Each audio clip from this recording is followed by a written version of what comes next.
क्या आपको पता है कि टाइटैनिक 2 आने वाला है? जी हाँ, टाइटैनिक का दूसरा वर्जन।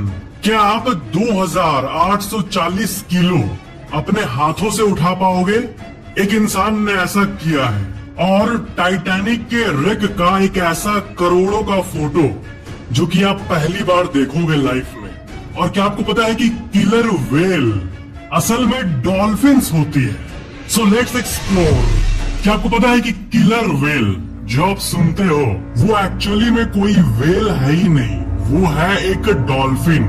डॉल्फिन का पूरा जो मेंबर समुद्र में मौजूद होता है, उस पूरे डॉल्फिन फैमिली में जो सबसे लार्जेस्ट डॉल्फिन होते हैं, मतलब धरती पे मौजूद सबसे लार्जेस्ट डॉल्फिन टाइप, उसे ही किलर व्हेल कहते हैं। डॉल्फिन्स जो होते हैं, ये मछली, ये विश्व के सबसे इंटेलिजेंट एनिमल्स में से एक है। पूरे समुद्र में डॉल्फिन जितना इंटेलिजेंट और कोई भी मछली नहीं है। डॉल्फिन का ब्रेन भी इंसान के ब्रेन से काफी मैच करता है। और जो इनका आईक्यू होता है, इंटेलिजेंट कोशेंट, मतलब जानवरों में सबसे इंटेलिजेंट ये होते हैं। और ये बहुत ही हंसमुख माने जाते हैं, यानी ये बहुत ही ह्यूमन फ्रेंडली होते हैं। ऐसे तो कितने क्रोकोडाइल्स होते हैं, एलिगेटर्स होते हैं जो इंसान को खा जाते हैं, और समुद्र में इंसान पे हमला करने वाले भी कई तरह के जीव होते हैं। लेकिन जो ये डॉल्फिन्स होते हैं, ये बहुत ही ज्यादा फ्रेंडली होते हैं। जैसे इंसानों में होता है ना, एक साइड एक गुस्से में रहने वाला इंसान और दूसरे साइड एक हंसमुख इंसान, तो समुद्र के ये सबसे हंसमुख जीव होते हैं, डॉल्फिन्स। और अगर आप कभी समुद्र के एक्सप्लोरेशन में गए तो इनसे जरूर मिलना। और डॉल्फिन्स में जो सबसे लार्जेस्ट वाले किलर व्हेल होते हैं, इनको ओरका भी कहा जाता है, ORCA, ओरका। टाइटैनिक की कहानी तो आपने सुना ही होगा, जो इतने सालों पहले हुई थी, जो कि धरती के इतिहास में एक घाव की तरह है। एक ऐसा शिप जिसको अनसिंकेबल कहा जाता था, वैसा शिप डूब गया। आज मैं आपको एक ऐसा इमेज दिखा रहा हूँ जो $1 मिलियन इमेज है। यानी ये जो फोटो है ये बहुत ही कीमती है। और वो फोटो ये है टाइटैनिक के मलबे का थर्ड आई व्यू। जी हाँ, इसमें आप जूम करके देख सकते हो, ये है टाइटैनिक का रेकेज। ये जो है पूरा, ये कितने किलोमीटर्स दूर से लिया गया है ताकि इसका बर्ड्स आई व्यू मिल सके। ये सिर्फ पानी ही पानी है, कोई रेफरेंस पॉइंट है ही नहीं जिससे हम जान सके कि ये इमेज कितने बड़े एरिया का इमेज है। तो ये जो है, ये वर्ल्ड के सबसे वैल्यूएबल फोटोज में से एक माना जाता है, क्योंकि इसमें टाइटैनिक के मलबे का, टाइटैनिक के रेकेज का एक कंप्लीट बर्ड आई व्यू मौजूद है। और टाइटैनिक के मलबे का जो आप डिपिक्शन देखे होंगे वो छोड़ो, ये है असली मलबा जो कि आप अपने स्क्रीन पे देख रहे हो। जी हाँ, यहाँ पर असल में एक सबमरीन गया था और कितने टेराबाइट्स का इमेज क्लिक किया गया था, मतलब कितने हजारों फोटोज को क्लिक किया गया था जब पहली बार यहाँ सबमरीन पहुँचा था।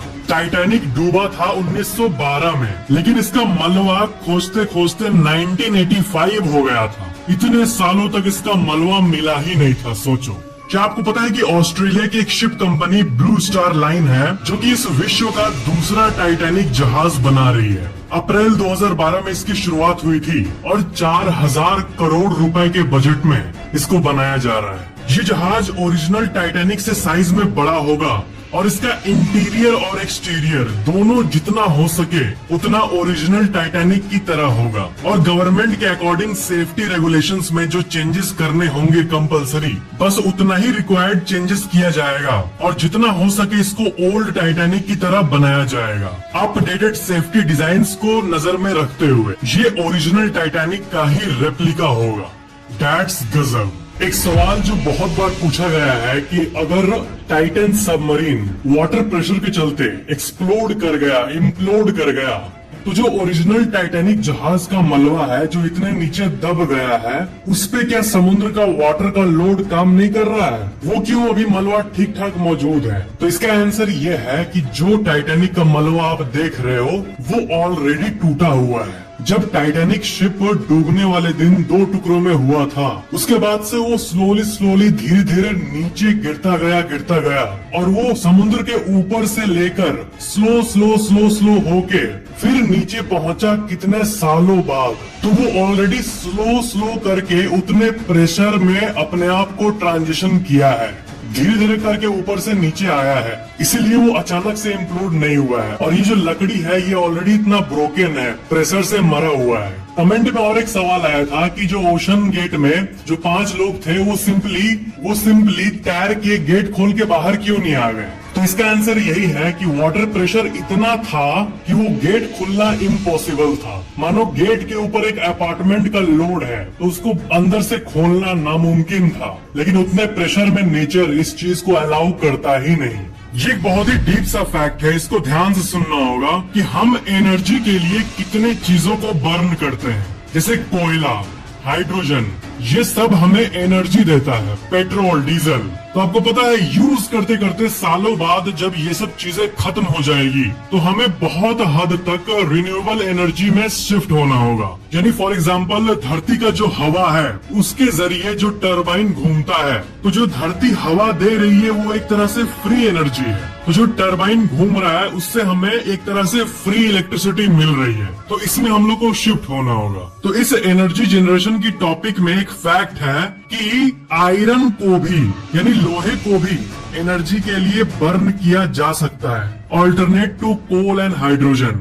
जी हाँ, इसी से रिलेटेड आप आर्टिकल को अपने स्क्रीन पे देख सकते हो कि आयरन को भी बर्न किया जा सकता है और आयरन धरती में ह्यूज मात्रा में मौजूद है। यानी आयरन को अगर हम लोग एक्सेस भी यूज करें तो लाखों सालों तक ये खत्म नहीं होगी। और सबसे बड़ी बात यह है कि एनर्जी के लिए आयरन को जलाने के बाद कोई भी डेंजरस पॉल्यूटेंट्स नहीं निकलते हैं, जो कि सबसे बेस्ट बात है। यानी आयरन के थ्रू एनर्जी प्राप्त करने पे, यानी आयरन को एज अ स्रोत ले अगर सारी इंडस्ट्रीज और बाकी जगह पे, तो इससे पॉल्यूटेंट्स नहीं निकलते।